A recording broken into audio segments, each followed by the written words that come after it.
everyone and welcome to my channel. Today I'm making this pasta salad and it's pretty easy to make. I'm starting off with this pot of water and we're going to bring this up to a boil. I did add about 3 or 4 tablespoons of salt as well as about a tablespoon of oil. And then once it comes to a boil, I poured in half a pound of garden rotini. And you can double, triple, quadruple this recipe. It's just that I only made food for me and my boyfriend, so my portions are a little small sometimes.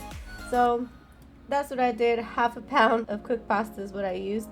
And I like the garden rotini because it's colorful and it just holds everything well. So that's the one I like to use, but you can use penne, you can use macaroni.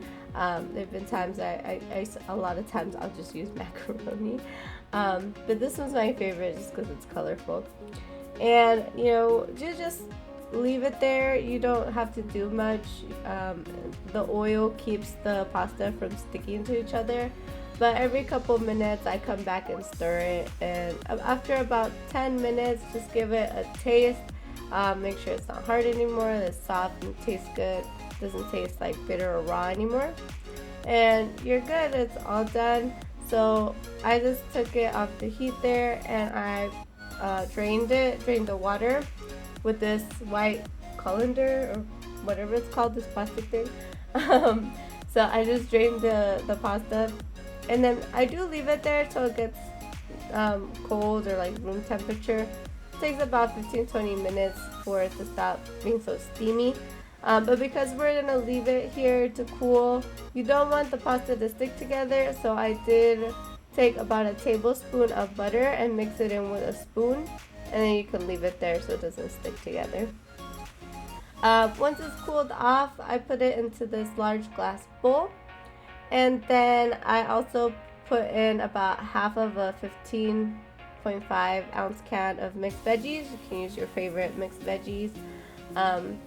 And then I put in about 1.5 cups to 2 cups of shredded chicken.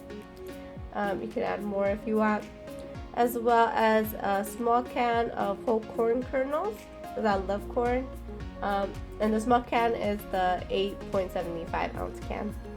And then after that, you are going to put in about 2 cups of mayonnaise and give it a really good stir. I use vegan mayonnaise because there's a lot of mayonnaise in there, and I just feel like it's a little healthier because it's plant-based. It's creamier, and I just like the taste more. Maybe I'm just so used to it now. I've replaced my normal mayonnaise with vegan mayonnaise a long time ago. I just like it more. I also poured in about a tablespoon of yellow mustard, as well as 2 to 3 tablespoons of sour cream. But I actually ran out of sour cream, so I did use Mexican table cream, the Mexican crema I've used before, and it was okay, but it tastes better with sour cream. So use sour cream if you have it. And then you just also put in about a tablespoon of the jalapeno juice that comes from a can or a jar of jalapenos. It doesn't really matter what brand, just use the juice. Then give it all a really good mix, so that, for example, the mustard needs to be really well mixed in, or you'll just bite it and taste nothing but mustard. So make sure you give it all a good mix and add a little bit of salt and pepper to taste. Just pour a little bit of salt, a little bit of pepper, taste it, and if it needs more, add more. And then this part is optional. I did take some jalapenos out of the jar and I chopped them up really small.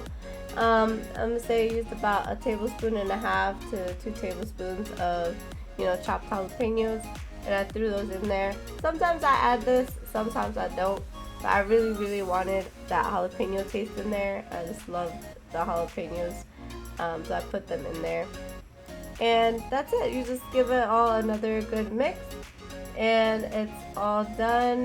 You can, like I said, you can add a little bit more of these different things. Like if you want more chicken, like if you feel that's not enough chicken, you can add more. Or if you think it needs more mayonnaise, you can add more mayonnaise. You can just play around with it a little bit. It's all approximate, but it comes out delicious. I love this. I make this on Thanksgiving, for potlucks. This is great for barbecues, anything where you're gonna feed a lot of people, like parties. It's just a great side dish, or sometimes I just eat it by itself. And I'll eat it with some crackers or some tostadas. But yeah, I hope you guys try this out. Please like, comment, subscribe, turn your notifications on so you can see when I post a new video. And I made a Facebook page, so make sure you go like and tag me if you recreate any of my recipes. I'll leave some other videos for you guys to watch on the screen.